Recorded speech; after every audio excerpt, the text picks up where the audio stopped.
This is Tim Bryce with my column titled, Politicizing the Coronavirus.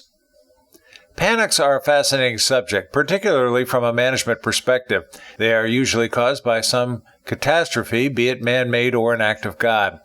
We can make some preparations for disaster, but they do not normally accommodate all situations. This means we are forced to react to a panic, such as a cattle stampede triggered by a bolt of lightning. Instead of being proactive, we then must rely on our leaders to take the reins to restore order and correct the problem.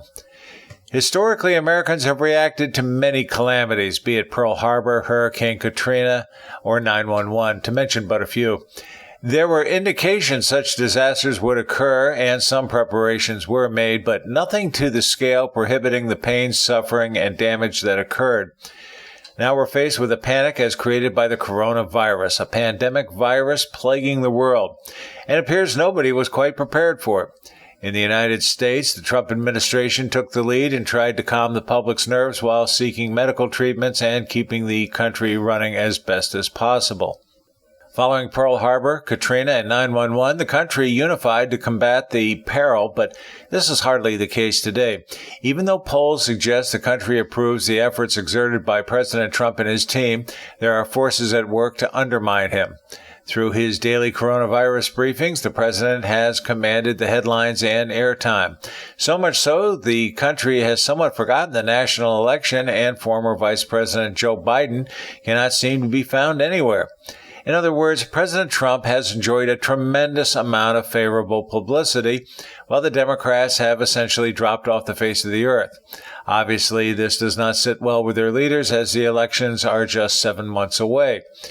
To combat President Trump's exposure, the news media has openly criticized his daily briefings, claiming they are either distributing misleading information or he is openly lying.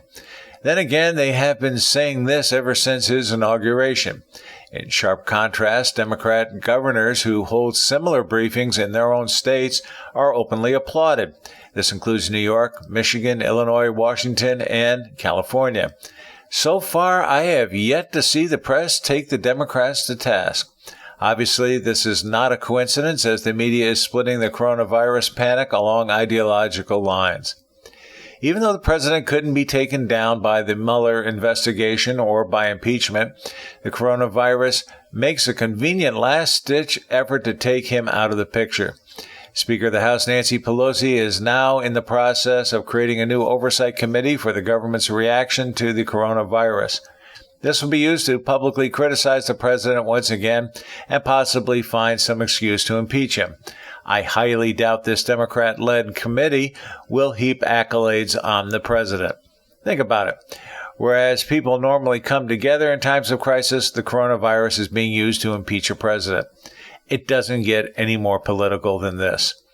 Interestingly, while the Democrat candidates seem to have disappeared, including former Secretary Hillary Clinton, the one Democrat the news media is fawning over is New York Governor Mario Cuomo. It seems rather obvious the media has fallen for him and will desperately try to find a way to draft him as the party's candidate, perhaps as a dark horse candidate or running mate with Joe Biden.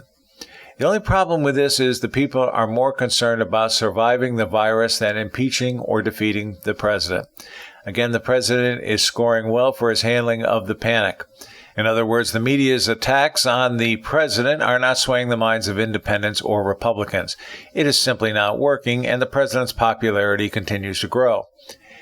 In a cattle stampede, your choices are rather limited. Lead, follow, or get the heck out of the way. And two of those options will not solve the problem. So far, the American people, with the exception of the far left, believe the president is taking them in the right direction.